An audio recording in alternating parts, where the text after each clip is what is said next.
पापा बचा लो मैं डूब रहा हूँ, अब ये धीरे धीरे गाड़ी डूब रही है, ऐसा वो बोल रहा था। और मैं इधर से उधर दौड़ रहा था पागलों की तरह, कोई उपाय नहीं लग रहा था। लगभग 2 घंटे तक वो जीवन से जूझता रहा बचने के लिए। सही बताऊं, फायर ब्रिगेड वालों ने ही डुबाया। 100% लड़का की मौत का कारण सरकारी महकमा है।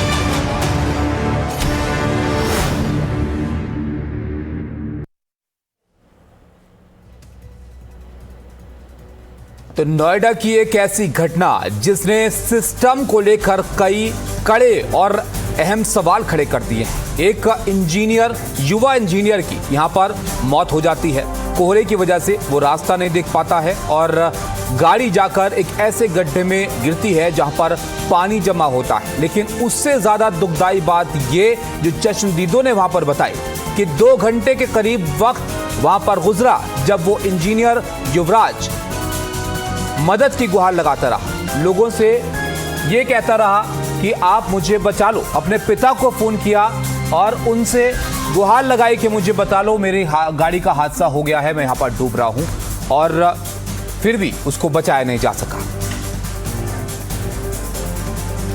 आज हम 3 का तरकश में उसी सवाल को उठा रहे हैं जो आपकी और हमारी सुरक्षा से जुड़ा हुआ है। क्या देश के सबसे हाईटेक शहरों में से एक नोएडा में आपकी जान की कोई कीमत नहीं? नोएडा, ग्रेटर नोएडा के सेक्टर 150 में 27 साल के सॉफ्टवेयर इंजीनियर युवराज मेहता की मौत ने कई सवाल खड़े कर दिए हैं। देश का एक नौजवान 2.5 घंटे तक पानी के बीच अपनी जिंदगी के लिए चिल्लाता रहा, हाथ पैर मारता रहा, लेकिन हमारा प्रशासन, हमारी पुलिस और सुरक्षा के बड़े बड़े दावे करने वाले बिल्डर सोते रहे। सवाल उठता है कि युवराज की मौत किसकी गलती से हुई? पानी से भरे हुए गड्ढे की बैरिकेडिंग क्यों नहीं की गई थी?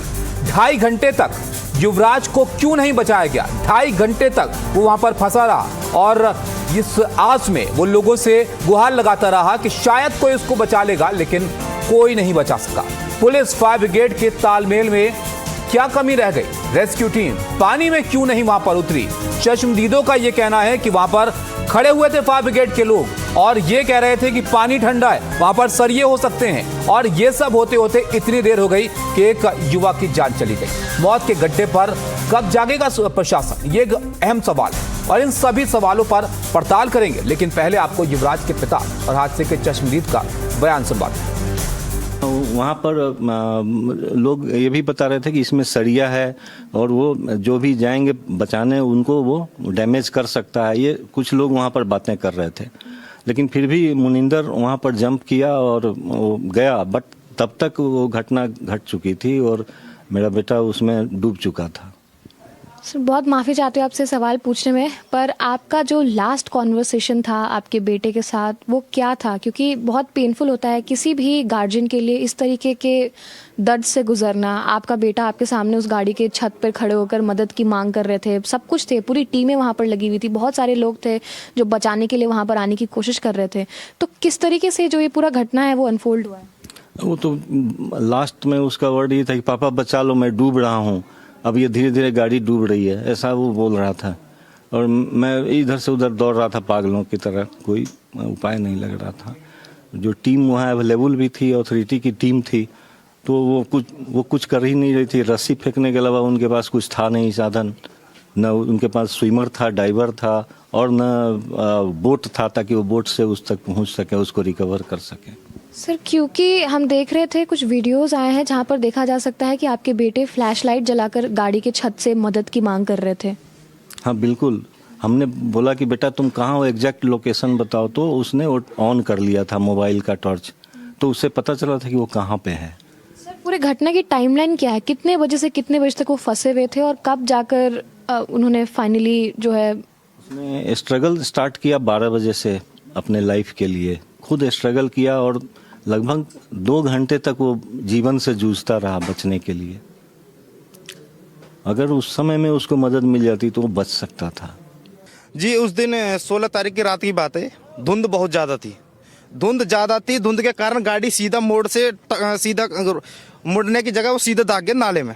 ठीक है जी, दागने के बाद लड़के ने अपने पिताजी के पास भी कॉल की कि पापा मैं नाले में गिर चुका हूँ, मुझे नहीं पता मैं कहूँ, लेकिन मुझे बचा लो आके। पिताजी आए थे, फिर पिताजी ना के यहाँ पे पुलिस वगैरह पे कॉल की, पुलिस भी टाइम पे आ गई थी। ठीक है जी, पुलिस के 20 मिनट बाद ही फायर ब्रिगेड वाले आ गए थे, जो कि उनके पास सुविधा थी, सारी बचाने की सुविधा थी। लड़का सच्चाई बताऊं, फायर ब्रिगेड वालों ने ही डुबाया है। 100% लड़का की मौत का कारण सरकारी महकमा है, जो सच्चाई बताऊं तो ये 100% सच्चाई है। फायर ब्रिगेड वालों के पास पूरी सेफ्टी थी, सब चीज थी। अब एक चीज बताओ, फायर ब्रिगेड वाले जो उसमें भर्ती हुए वे किस लिए भर्ती हुए? आपदा कोई आई उसी के लिए, जो परेशानी है उसके लिए। और वो ठंडे पानी से डर के किस बात के हैं वो?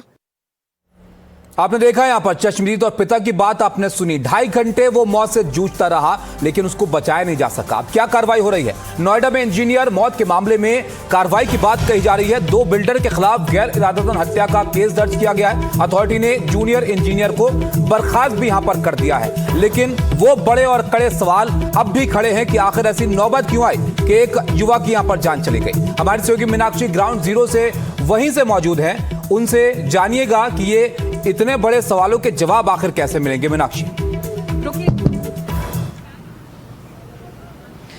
शुक्रिया ताबिश। इस वक्त मैं ग्राउंड जीरो पर मौजूद हूं और ग्राउंड जीरो पर जब हम हैं, मैं आपको अभी पूरी तस्वीर यहां की दिखाऊंगी। लेकिन आप सोचिए, 2.5 घंटे का वक्त उस पिता पर क्या बीता होगा जिसे ये मालूम है कि बेटा एक गहरे गड्ढे में गिरा हुआ है, लेकिन उसको बचाया नहीं जा सका।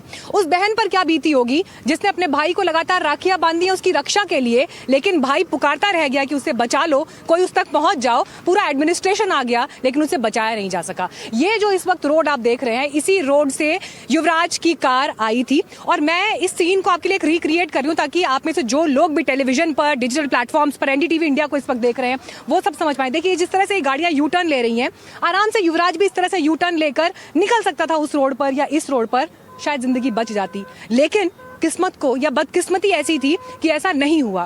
कार रफ्तार में थी, कोहरा था, और उसके बाद वो गाड़ी ये यू टर्न ना लेकर यहां से सीधे आगे बढ़ते हुए उस तरफ गई। अब इस स्पॉट से लेकर जहां से कार इस एरिया में दाखिल हुई, मैं आपके लिए कुछ कदम चल रही हूं जिसमें आप समझिए कि कितने कदमों में यह हादसा हो गया।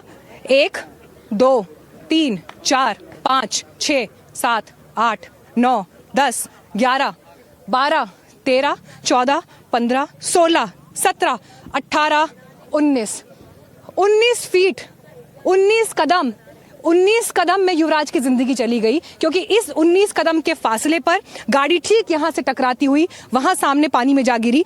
और इसकी गहराई को लेकर हालांकि नंबर अलग अलग बताए जा रहे हैं। कोई कह रहा है 40 फीट है, कोई कह रहा है 60 फीट है, कोई प्रत्यक्षदर्शी 70 फीट भी कह रहा है। लेकिन सच ये है कि गाड़ी डूबने के लिए बहुत पानी था और युवराज कराहता रह गया, चीखता रह गया, पुकारता रह गया, लेकिन उसकी जिंदगी नहीं बच पाई। हुआ क्या था, जब गाड़ी यहां से टकराई तो रौनक जरा एक पोर्शन के दिखाइएगा आप। यहां पर आपको एक और नाला दिखाई दे रहा है। गाड़ी अगर टकराकर इस पोर्शन पर अटक जाती, शायद एक चांस हो सकता था युवराज की जिंदगी बचने का, लेकिन ऐसा नहीं हो पाया। गाड़ी इस दीवार को तोड़ते हुए, मुंडेर को तोड़ते हुए सीधे वहां पानी में जा गिरी और उसके बाद धीरे धीरे गाड़ी डूबने लगी। युवराज को जब इस बात का अंदाजा हुआ कि अब गाड़ी गहरे पानी में डूब रही है, उसने लोकेशन अपने पिताजी को भेजी, उन्हें कॉल लगाया। उस दौरान वो मदद मांगने के लिए जो कुछ भी कर सकता था वो सब उसने करने की कोशिश की, लेकिन ऐसा हो नहीं पाया, उसकी जिंदगी बच नहीं पाई। 12:05 पर पुलिस आ गई थी। 1:15 बजे SDRF पहुंच गई थी, लेकिन 4:30 बजे बाहर आई तो युवराज की लाश। अगर 12:05 पर पुलिस के आने के बाद से लेकर 1:15 बजे से SDRF के आने के बाद से लेकर 1:15, 2:15, 3:15, 4:15, 4 घंटे का समय है। सोचिए, 4 घंटे के समय में हमारा एडमिनिस्ट्रेशन, हमारी टीम एक डूबे हुए व्यक्ति को अगर बाहर नहीं निकाल पाए, तो आप सोचिए कि सिस्टम क्या कर रहा था, प्रशासन क्या कर रहा था। क्या हमारे पास जो उपलब्ध संसाधन है और जिस समय मौका आया उस समय हम परफॉर्म नहीं कर पाए। रोशन जरा इधर आइए और एक बार चारों तरफ जरा दिखाइए, यहाँ पर कितनी बिल्डिंग्स हैं। नोएडा, ग्रेटर नोएडा के इस इलाके में जितनी बिल्डिंग्स हैं आप इनको देखिए। इन बिल्डिंग्स में जो घर हैं वो घर 4-4 करोड़, 5-5 करोड़ से कम के घर नहीं होंगे। आप देखिए जरा चारों तरफ। जब बिल्डर्स ये घर बेचते हैं उस समय पर कितनी हिडन कॉस्ट जाती है, कितने तरह के टैक्सेस जाते हैं, कितने तरह के अमाउंट आपसे लिए जाते हैं। ये इस ब्लॉक को देना है, ये इस डिपार्टमेंट को देना है, वो उस डिपार्टमेंट को देना है, कितना पैसा एक कस्टमर से लिया जाता है। लेकिन जिस दिन आपकी जान पर बनाएगी उस दिन 4 घंटे बीत जाएंगे लेकिन आप बच नहीं पाएंगे। युवराज की कहानी ये बताती है। और ये अकेले युवराज की कहानी नहीं है, ये अकेले युवराज की कहानी इसलिए नहीं है क्योंकि युवराज की जगह मीनाक्षी हो सकती थी, अजय हो सकता था, सुनील हो सकता था, मेरे दफ्तर में बैठा मेरा कोई साथी हो सकता था। लेकिन हुआ क्या? हुआ ये कि जिंदगी बच नहीं पाई। आप सोचिए इस देश में जिंदगी की क्या कीमत है कि अगर आप गहरे पानी के गड्ढे में गिर जाएं, अपनी वजह से नहीं, इसलिए क्योंकि यहां पर कोई बैरिकेडिंग नहीं थी, क्योंकि यहां पर जो सिक्योरिटी के लिए चीजें होनी चाहिए थी वो नहीं थी। एक बिल्डर ने गड्ढा खोद के छोड़ दिया है, उसमें पानी भर गया है, किसी को परवाह नहीं, कोई नोटिस भेजने वाला नहीं है, कोई सवाल पूछने वाला नहीं है, कोई कंप्लेंट करने वाला नहीं है। और जब एक युवराज यहां पर आकर मर गया तो उसके बाद आज सब इस पर सवाल पूछ रहे हैं। और ये सवाल इसलिए भी पूछे जा रहे हैं कि युवराज की जगह कोई भी हो सकता था। इन सवालों के जवाब मिलने जरूरी हैं। इसीलिए हमारे साथ बातचीत करने के लिए एक खास पैनल मौजूद है। हम उनसे ये भी पूछेंगे कि जिस तरह के एक्शन लिए गए क्या वो एक्शन काफी हैं। पहले मैं आपका परिचय करा दूं। इस वक्त हमारे साथ बीजेपी से प्रोफेसर महेश वर्मा जुड़ गए हैं, हमारे साथ समाजवादी पार्टी से प्रदीप भाटी इस वक्त जुड़ गए हैं, और school of planning and architecture से प्रोफेसर अनिल दीवान साहब हमारे साथ हैं। युवराज के पिताजी से भी बात करने की हम कोशिश करेंगे, लेकिन यहाँ पर सबसे पहले रुख मैं महेश वर्मा जी आपका करूंगी। प्रोफेसर महेश वर्मा, राज्य में सरकार आपकी है, दिल्ली एनसीआर का इलाका, केंद्र दिल्ली से जहां से सत्ता चलती है वहां पर सरकार आपकी है। यह गड्ढा आपके सामने खुला यहाँ पर, आप देख लीजिए सर। इस गड्ढे में गिरकर एक 27 साल के युवक की मृत्यु हो गई। और मैं तो कह रही हूँ, चलिए जब वो गिरा था आधा घंटे का समय भी काफी होता है, अगर एफिशिएंट टीम बचाने के लिए आती तो बच सकता था युवराज। 4 घंटे तक, 1:15 बजे एसडीआरएफ की टीम आ गई, 12:05 पर पुलिस आ गई, लेकिन 4 घंटे तक युवराज नहीं बच पाया। कौन जिम्मेदार है सर? क्या किसी एक अदने मुलाजिम को बर्खास्त करके, टर्मिनेट करके इस जिम्मेदारी से आप लोग बच जाएंगे कि ठीक है जी एक युवक मर गया, दिखाने के लिए हमने ये एक्शन ले दिया? कौन जिम्मेदार है? देखिए, सबसे पहले तो मीनाक्षी जी, मैं इस बात के लिए कहीं आपका आभार व्यक्त करता हूं। इतनी अफसोसजनक घटना के ऊपर जिस प्रकार से एनडीटीवी और आप लोग प्रयास कर रहे हैं इसको दिखाने के लिए, बताने के लिए, एक जवान व्यक्ति का मर जाना, और वो भी इस तरह से कि जहां पे पुलिस खड़ी है, जहां दमकल खड़ी है, जहां एसडीआरएफ के लोग खड़े हैं, और सिर्फ इसलिए कि एक लापरवाही के चलते एक बिल्डर ने वहां पे कोई चीज ऐसा खोद के रखा हुआ था और उसमें पानी भरा हुआ था। और मैं तो ये समझता हूं कि हम राजधानी में रहते हैं और राजधानी से महज चंद किलोमीटर की दूरी पे ये घटना घटी है। और जहां मतलब कोई ये भी होता है कि भाई चलिए कोई इंटीरियर होता, कोई ऐसी जगह होती। मुझे याद है फरीदाबाद में एक अंडरपास में एसयूबी जो है, एक एचडीएफसी का बैंक मैनेजर और उनका विराज, वो दोनों उसमें बेचारे डूब के मर गए। रात का अंधेरा था, वहां तक कोई पहुंच नहीं सका। मुझे ये बताइए, वो दुर्भाग्यपूर्ण घटना घटी। सर मेरी रिसर्च टीम अभी वहां दफ्तर में बैठकर, सुनिए सर मेरी बात, मेरी रिसर्च टीम अभी दफ्तर में बैठकर दिल्ली एनसीआर में हुए 50 हादसों की रिपोर्ट निकाल देगी। अलग अलग सरकारों के दौर में हुए 50 हादसों की रिपोर्ट आ जाएगी। मुझे उन 50 हादसों से अभी आज इस वक्त मतलब नहीं है। मैं युवराज के परिवार के बिहाफ पे बात कर रही हूँ, युवराज जैसे और कई ऐसे लोगों के बिहाफ पे बात कर रही हूँ। मुझे सर ये बताइए, आपको गुस्सा आ रहा है या नहीं आ रहा है? सर आप मुझे बताइए, आपको गुस्सा आ रहा है इस वक्त या नहीं आ रहा है? आपको गुस्सा, आर यू एंगर्ड और not? Are you angered or not? Madam, मैं सुबह Are you angered or not? मुझे खुद, क्या आप इस बात पे क्रोधित हैं या नहीं है? बताइए मुझे पहले। बिल्कुल, मैं क्रोधित नहीं, मुझे कहीं विश्वास नहीं हो रहा था कि 4 घंटा वो बच्चा वो वहां पे बिलबिलाता रहा, छटपटाता रहा। आप मुझे सर ये बताइए, अगर आप क्रोधित हैं सर, अगर आप क्रोधित हैं तो इस परिस्थिति को बदलने के लिए क्या होगा? क्या एक अदने से मुलाजिम को आप लोग सस्पेंड करके, उसको बर्खास्त करके अपनी जिम्मेदारी से इतिश्री हो जाएंगे? इतिश्री, मुझे बताइए यूपी सरकार नोएडा अथॉरिटी पर क्या एक्शन लेगी? नोएडा अथॉरिटी पर क्या एक्शन लेगी? बिल्डर पर क्या एक्शन लेगी? मुझे आप ये बताइए। सुनिए, और ये सवाल मीनाक्षी कंठवाल का सवाल नहीं है, ये सवाल युवराज के पिता का है। आप मुझे ये बताइए आज इस वक्त। मैं कह रहा हूं कि ये सवाल हर आदमी का, ये मेरा भी है, ये सिर्फ आपका नहीं है। अगर आप पत्रकार हैं और आप एक चैनल हेड हैं या चैनल के रिपोर्टर हैं, तो आपके नाते आप जितना संवेदनशील है उतना ही हम भी हैं। हमें तो विश्वास ही नहीं हो रहा था कि 4 घंटे वहां लोग थे खड़े, वीडियो बना रहे थे उसके मौत के। इससे बड़ी शर्मसार करने वाली कोई बात नहीं हो सकती। लेकिन अब रही बात कि आप ये पूछ रहे हैं कि भाई कार्रवाई, नहीं तो आप मैं आपको नहीं नहीं तो स्पष्ट आप रूप लोगों से नहीं आप लोगों से क्या एक्सपेक्ट करते हैं? लोग पानी में कूद जाएंगे? बिल्कुल नहीं तो आप क्या एक्सपेक्ट करते हैं? मैं कह रहा हूं कि पानी में कोई लोग क्या जाए पानी ना में कूद जाए। जाएंगे? नहीं कैसे नहीं, बचाएंगे? पानी में ना हाथों कूदें। से बचाएंगे? नहीं, पानी कैसे नहीं, बचाएंगे? नहीं, 40 पानी में फीट अगर ना पानी कूदें। है, आम लोग कैसे बचाएंगे? एडमिनिस्ट्रेशन, सुनिए सर मेरी, मैं आपको बता रही हूँ सर कमी क्या है। ग्राउंड पर खड़ी हूँ, ग्राउंड से बता रही हूँ आपको कमी क्या है। कमी ये है कि अगर 40 से 50 फीट अगर गहरा ये पानी है, मेरे पास एग्जैक्ट फिगर नहीं है, जो यहाँ पे चश्मदीदों ने मुझे बताया, मैं उस आधार पे बात कर रही हूँ। क्या एक आदमी दिल्ली एनसीआर में अब गाड़ी चलाएगा तो उसको गाड़ी में रस्सी भी रखनी पड़ेगी? जब क्राइम के सीन हो जाते हैं उस समय पर लोगों से ये एक्सपेक्ट किया जाता है कि जी अपनी गाड़ी में आप एक हॉकी की स्टिक रखिए, एक डंडा रखिए आप अपनी गाड़ी में, ताकि कोई आप पे अटैक कर दे तो आप सेल्फ डिफेंस कर सके। तो मतलब इस खुदे हुए गड्ढे में अगर कल को कोई गिर जाए तो उसको अपने साथ में एक रस्सी भी रखनी पड़ेगी, हो सके तो एक सीढ़ी भी अपनी गाड़ी के छत से बांध कर चले, हो सके तो 2-4 चीजें और भी रख ले, क्योंकि अगर वो गिर गया है तो बाहर आने की जिम्मेदारी उसकी खुद की है, क्योंकि सरकार तो आएगी नहीं। मीनाक्षी जी, आपसे मैंने सवाल इसलिए पूछा, यहाँ राज्य में आपकी सरकार है, दिल्ली में आपकी सरकार बैठी है। नहीं, मेरा सुनिए, सवाल सर ये इसलिए आपके है सवाल- क्योंकि मैं उस पिता की बेबसी को इस वक्त नहीं समझ पा रही हूँ, जिसके पास फोन आ चुका है कि पिताजी मैं डूब रहा हूँ, मुझे बचा लो, और वो बेबस पिता कुछ कर नहीं पाया सर, और 4 घंटे में जिंदगी नहीं बदलाई। ठीक है, प्रदीप भाटी को लाइए। प्रदीप भाटी को मैं किसी स्क्रीन पर बात को लाइए। ठीक है नकारा सर, थोड़ी प्रदीप हूं। भाटी जी, मैं तो कह रहा हूँ कोई प्रदीप भाटी जी को नहीं स्क्रीन होगी पर इस लेकर मामले आइए। में, किसी प्रकार प्रदीप की भाटी कोई जी, लीपापोती हम नहीं होने देंगे। हर आदमी बीजेपी के हमारे जो प्रवक्ता मंच पर हैं, आपने उनको सुना, ये मुझे ये बताइए सर, ठीक है मैं आपको प्रदीप जी, मुझे ये बताइए कौन जिम्मेदार है इसके लिए? कौन जिम्मेदार है इसके लिए? प्रदीप भाटी। मीनाक्षी जी, सबसे पहले तो मैं समाजवादी पार्टी और हमारे माननीय राष्ट्रीय अध्यक्ष जी की तरफ से गहरी संवेदना व्यक्त करता हूं उस परिवार के लिए जिसने ये दुखद, दर्दनाक और झंझोर देने वाली घटना सहन करी है।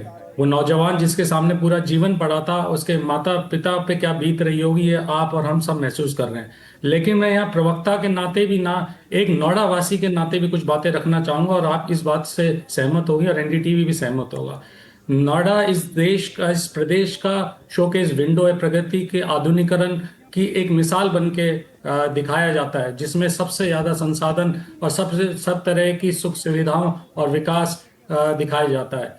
जहां इस गौतम बुद्ध नगर में 5 नोएडा अथॉरिटी बेपनाह दौलत इकट्ठा करके, पैसा इकट्ठा करके संजो के लूट का अड्डा बन चुकी हो, और जिनके पास सिर्फ संसाधनों की कमी, जिस तरह की संसाधनों की कमी आपने देखी हो, एक गांव देहात में भी इससे ज्यादा सुविधाएं आपको मिल सकती है। नोएडा वासियों के साथ क्या, नोएडा वासियों को क्या मिल रहा है? उन्होंने तो अपना करोड़ों रुपया खर्च करके यहाँ पे विकास, एक विकसित शहर के अंदर अपना निवास बनाया, और मिला ये क्या? बहुत इंपॉर्टेंट पॉइंट है। करोड़ों रुपया खर्च करते हैं लोग, टैक्स पे करते हैं। और एक बार फिर से अशोक माने, जरा एक बार दिखाइए फिर से, यहाँ पर जितनी ये हाई राइज सोसाइटीज हैं, जरा दिखाइए सर। एक सेकंड रुक जाइए सर, एक सेकंड रुक जाइए, मुझे ग्राउंड से भी इनपुट दिखाने होंगे। ये आप हाई राइज सोसाइटीज देख लीजिए, और इनमें रहने वाले लोग, इनको आप ये मत समझिए कि कोई बहुत अमीर बैकग्राउंड के लोग आते हैं, मिडिल क्लास लोग भी होते हैं, पूंजी इकट्ठी करते हैं, पैसा जोड़ते हैं और उसके बाद घर लेते हैं, लोन लेते हैं, ईएमआई लेते हैं, एक आशियाने के सपने के साथ। लेकिन उन्हें कोई ये नहीं बताता कि जिस दिन तुम नाले में गिर जाओगे, गहरे खुदे हुए गड्ढे में गिर जाओगे, उस दिन कोई बचाने के लिए आएगा नहीं। ठीक है, अब यहाँ पर जो लोग हैं इनके साथ भी मैं जरूर यहाँ पे बात करना चाहूंगी आज सुबह से, क्योंकि ये लगातार यहाँ पर मौजूद हैं। नरेंद्र जी हमारे साथी हैं और यहाँ पे रिपोर्टिंग के इनपुट्स हमको प्रोवाइड करते हैं नोएडा, ग्रेटर नोएडा से। नरेंद्र जी, आपके पास मैं देख रही हूँ पोस्टमार्टम रिपोर्ट है, जरा एक बार दिखा दीजिए कैमरा को भी। ये पोस्टमार्टम रिपोर्ट है, और इस पोस्टमार्टम रिपोर्ट के हिसाब से टाइमिंग बताइए, 4 घंटे का वक्त, 1:15 बजे एसडीआरएफ आती है, 4:30 बजे बॉडी निकलती है। आप मुझे बताइए, यहाँ पे स्टीमर गया होगा, रस्सियों से निकाला होगा, लाइफ जैकेट से लेकर जो है और तरह के इक्विपमेंट्स होंगे। भाई मेरी तो एक्सपर्टीज नहीं है ना, लेकिन एसडीआरएफ जानती है कि ऐसे समय पर कैसे काम करना है। क्यों नहीं बच पाया युवराज, और क्यों ना माना जाए कि ये सीधे सीधे हत्या का मामला है? बिल्कुल मैम, देखिए इसमें जो सबसे बड़ा फेलियर जो है नोएडा अथॉरिटी का है, और साथ के साथ जो युवराज के जो पिता थे, उन्होंने जिस समय कॉल करी पुलिस उससे 10 से 15 मिनट में यहाँ पहुंच गई थी। उसके बाद जो एसडीआरएफ और जो एनडीआरएफ थी उसको पहुंचने में यहाँ पे काफी टाइम लग गया था, जिसके चलते जब युवराज वहां से आवाज भी मार रहा था कि पापा मुझे बचा लो, पापा मुझे बचा लो, क्योंकि वो गाड़ी से बाहर निकलकर आ गया था, गाड़ी के ऊपर बैठा हुआ था, पर धीरे धीरे गाड़ी नीचे जा रही थी। जब पर फायर विभाग भी यहाँ पे मौके पर पहुंचा था, उसने भी रस्सा फेंका, पर वो रस्सा नहीं पकड़ पाया और धीरे धीरे गाड़ी नीचे 40 से 50 फीट गड्ढे में चली गई। इस पोस्टमार्टम रिपोर्ट में जो है बॉडी में पानी भरे होने का भी मैंने देखा कि एक पॉइंट जो मेंशन है, कितना पानी भरा था शरीर। ml लिक्विड प्रेजेंट बताया जो उसकी पीएम रिपोर्ट है। सोचिए, तिल तिल करके डूबते डूबते आपके शरीर के भीतर इतना पानी भर गया कि अल्टीमेटली आपको कार्डियक अरेस्ट आ गया, आपका दिमाग कंजेस्टेड हो गया, आंखें बंद होगी। देखिए इस पोस्टमार्टम रिपोर्ट को, सोचिए उस पिता का क्या हाल होगा जिसने अपने 27 साल के बेटे को सवेरे दफ्तर के लिए भेजा है और उसे पता चला कि रात में बेटे का शव घर आएगा। अंत्येष्टि की तैयारी करनी होगी, और क्यों करना होगा? क्योंकि उसे बचाने के लिए सिस्टम तैयार नहीं था। कोई भी हो सकता था इस जगह पर। मैं बार बार बोल रही हूँ, आप में से कौन से लोग हैं जो यहाँ इस आसपास के एरिया में रहते हैं? जरा हाथ खड़े करके बताइएगा। कोई यहाँ आसपास नोएडा, ग्रेटर नोएडा से है? आप लोग तो इनफैक्ट यंग हैं सब लोग। हाँ, कौन है? आप इधर आसपास कहीं रहते हैं आप लोग? बहुत सारे लोग ऐसे हैं, क्योंकि जहां पर आज मीडिया का कवरेज इतना हो रहा है तो इस वजह से भी लोग यहाँ पर पहुंचे हुए हैं। लेकिन देखिए, सारा सबसे बड़ा मुद्दा जो यहाँ पर दिखाई दे रहा है वो इस वक्त यही है कि अगर आप डूब जाएंगे तो आपको बचाने के लिए कोई नहीं आएगा। आप अपना सामान अपने साथ लेके चलिए, अपनी जिंदगी के आप खुद रिस्पॉन्सिबल है। हाँ, आप कहाँ से हैं? मैं नोएडा से हूँ, इसी सेक्टर में रहता हूँ और मैं यहाँ पे जॉब करता हूँ। तो ये दुर्घटना करीब 11:47 के आसपास की है और मैं भी ब्लैंकेट पार्ट टाइम जॉब करता हूँ। तो भाई साहब जोप्टो में काम करते हैं, तो जिसे वो डिलीवरी करने आए हुए थे, तो यहाँ पे करीब 11:47 के आसपास में ये गाड़ी आकर इस गड्ढे में। स्पीड तेज थी गाड़ी की? अनुमान यही लगाया जाता है कि स्पीड तेज थी। इसके ठीक 15 क्या आपको क्या लग रहा है कितना रहा होगा, मतलब एक्सपेक्टेड कितनी स्पीड रही होगी? गाड़ी की स्पीड कम से कम 80 की स्पीड में थी और 80-60 की स्पीड में गाड़ी थी। तो ये यहाँ पे 15 दिन पहले ठीक यहाँ पे एक और ट्रक भी आई हुई थी। अच्छा, उसके साथ भी ऐसा कुछ हादसा हुआ? ऐसे ही हादसा हुआ था। अब सुन लीजिए, ध्यान से सुन लीजिए इस बात को। 15 दिन पहले ये हादसा इस तरह का हुआ, लेकिन उसके बाद भी कोई एक्शन नहीं लिया गया। यानी कि जब तक कोई मर नहीं जाएगा तब तक इस देश में एक्शन नहीं लिया जाएगा। जान इतनी सस्ती है इस देश में। आप सोच लीजिए, नेता जिस दौरान आते हैं ना विजिट्स के लिए, नोएडा हो, दिल्ली हो, नोएडा को सिटी ऑफ अपैरल बताया जाता है, सिटी ऑफ फैशन बताया जाता है, मॉडर्न सिटी, ग्लोरियस सिटी बताया जाता है। और नेता जब आते हैं, रेड कारपेट बिछ जाते हैं, रातों रात पूरे शहर की जो है काया बदल जाती है। पौधे लग जाते हैं, गमले लग जाते हैं, अगले दिन खबरें चलती हैं लोग गमले चुरा के भाग गए। सफाई हो जाती है रातों रात, काया पलट हो जाता है शहर का। लेकिन ये पानी यहाँ पर बीते नरेंद्र कितने साल से है? 3 से 4 साल से है कम से कम। 3 से 4 साल से ये पानी यहाँ ये गड्ढा कम से कम नहीं तो 2019 में ये गड्ढा खुदा हुआ था, तब से अभी तक प्रॉपर ये गड्ढा है। मतलब युवराज के मरने का इंतजार हो रहा था basically. I am very sorry to say it in this way, but किसी के मरने का वेट हो रहा था ना, प्रतीक्षा हो रही थी कि कोई जब जाएगा उसके बाद हम एक्शन लेंगे। क्योंकि नरेंद्र, मेरे ख्याल से खबर अब ये आ रही है कि यहाँ पर इस पानी को निकाला जाना है। बिल्कुल मैम, इसका अभी नोएडा अथॉरिटी ने यहाँ पे पंप लगाए जाएंगे और जब ये पानी कम होगा तो उसके बाद जो इसकी युवराज की जो गाड़ी थी उसको यहाँ से निकाला जाएगा। महेश जी,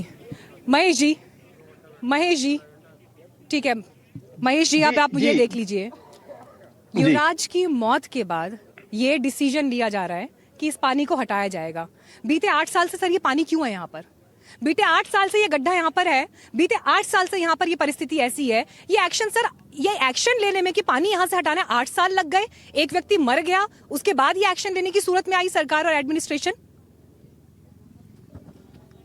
बिल्कुल आपका जायज सवाल है जी, और मैं ये समझने की कोशिश कर रहा हूं कि जिस प्रकार से मतलब ये हादसा हुआ और हादसे का जो कारण है और हादसे में जिस तरह की राहत होनी चाहिए, मैं समझता हूं कि ये किसी के साथ भी हो सकता है। इस तरह की घटना, भाई कोहरा था, कोहरे में इस तरह की चीजें हो जाती है, हम लोग भी कई बार फंस जाते हैं। ऐसे में जो हमें करना चाहिए था अब वो नहीं हुआ। मैं तो कह रहा हूं कि एक ऐसी घटना हुई है जो शर्मसार करने वाली है और उसमें शासन, प्रशासन और जो लोग भी इन्वॉल्व हैं। सर आज एनडीटीवी इंडिया पर माफी मांगेंगे? सर मैं मीनाक्षी जी, कि हम जिम्मेदार हैं युवराज की मौत के लिए, नहीं, ये कहते हुए माफी मांगेंगे? मेरे माफी मांगने से या प्रशासन के माफी मांगने का मात्र काम नहीं है, ये उन गुनाहगारों को सजा देने का काम होना चाहिए जो इसमें लिप्त थे। ठीक है, या जो लोग हैं वो एक लोगों को चुन चुन के, ये राजनीतिक मजाक जो हमारे सपा के प्रवक्ता जो है, जिनको आप सीमित क्षमताएं हैं और आपके भी महेश सर, आपकी भी सीमित क्षमताएं हैं और एक सीमित कैपेसिटी में आप जवाब दे पाएंगे, मैं ये बात समझती हूँ। लेकिन उसके बावजूद सर, एक लड़का 27 साल का सर मर गया और उसके साथ में ना उसके सपने मर गए, उसके भविष्य के सपने मर गए, उसके माता पिता ने जो उसके लिए सोचा होगा ना, वो सब कुछ एक झटके में खत्म हो गया। इसलिए ये गुस्सा इसलिए है, मीनाक्षी ये जी- नाराजगी इसलिए है। हमारे साथ इस वक्त मीनाक्षी और जी, मेहमान मैं- जुड़े हुए हैं, मैं उनसे भी बात करूंगी, उनके पास भी जाना चाहूंगी। अनिल दीवान जी, प्रोफेसर अनिल दीवान जी, आपने तो सर ग्राउंड जीरो से ये पूरी रिपोर्ट भी देख ली, हमारे साथ पक्ष विपक्ष से जो पॉलिटिकल रिप्रेजेंटेशन था आपने उनकी बात भी सुन ली। As a town planner, as an expert of these issues sir, क्या चूक हुई है यहाँ पर? किस किस पर जरूरी एक्शन होने चाहिए, अकाउंटेबिलिटी तय होनी चाहिए? और मैं छोटी मछलियों की बात नहीं कर रही हूँ सर, मैं छोटी मछलियों की बात नहीं कर रही हूँ, इसलिए वो एक्शन होने चाहिए कि कल को फिर से किसी युवराज के साथ ये हादसा नहीं होना चाहिए। प्रोफेसर दीवान। या देखो, सड़क पे रोड सेफ्टी मेजर्स होने चाहिए, मार्किंग्स होनी चाहिए थी, बैरिकेड लगे हुए होने चाहिए थे, ताकि इनको हम कहते हैं इडियट प्रूफ सिस्टम्स, ताकि कोई वाहन चालक गलती भी करे तो उसकी जान ना जाए, ऐसे मेजर्स होने चाहिए थे। और ये मेजर्स नहीं थे, तो इसकी अकाउंटेबिलिटी, रिस्पॉन्सिबिलिटी और एक्शन होना चाहिए, जरूर होना चाहिए। पर आगे से जो भी सड़कों का प्लान हो, शहरों का प्लान हो, सोसाइटीज बने, कम्युनिटीज बने, तो उनमें प्रिवेंशन के सारे मेजर्स, सेफ्टी मेजर्स का ध्यान लिया जाना चाहिए। ये बहुत जरूरी है, क्योंकि ये सड़क का राइट एंगल एंड था, ये डेड एंड था रोड का, तो आइडियली तो वहां पे एक लाल बत्ती होनी चाहिए थी, ताकि उसको पता चल जाता, दिख जाता कि इससे आगे नहीं जाना है। तो ये फॉग थी, सिस्टमिक प्रॉब्लम्स और सिस्टमिक एरर, मल्टीपल कॉजेज होते हैं इनके, और इन सब का प्रिवेंटिव मेजर होने चाहिए। और जिन्होंने ये नहीं किया था उनके against very well said points sir, very well mentioned points. मैं प्रोफेसर दीवान आपकी ही बातों से आगे बात को बढ़ाते हुए मैं ये जरूर कहना चाहूंगी, इस वक्त युवराज की डेड बॉडी तो बाहर आ गई, गाड़ी अभी भी इसी पानी के भीतर है। जब इस पानी को निकाला जाएगा, कार किस अवस्था में निकलती है, कई फिल्मों में आपने सीन देखे होंगे, एक आखिरी फिल्म दृश्यम मुझे ध्यान आ रही है जिसमें इस तरह से गाड़ी को पानी में से जब निकाला जाता है, तो वो अपने आप में एक प्रतीकात्मक चित्रण था उस हादसे का। तो युवराज की भी जब गाड़ी इस पानी के अंदर से निकलेगी तो वो तस्वीर देश देखेगा, दिल्ली, देश की राजधानी दिल्ली देखेगी, सरकार भी देखेगी, प्रशासन भी देखेंगे, अथॉरिटी भी देखेगी। और हो सकता है आने वाले दिनों में कुछ लोग आपको ये कहें जी कार की रफ्तार कुछ ज्यादा तेज थी इसलिए हादसा हो गया। हो सकता है कि अल्कोहल का इन्फ्लुएंस था,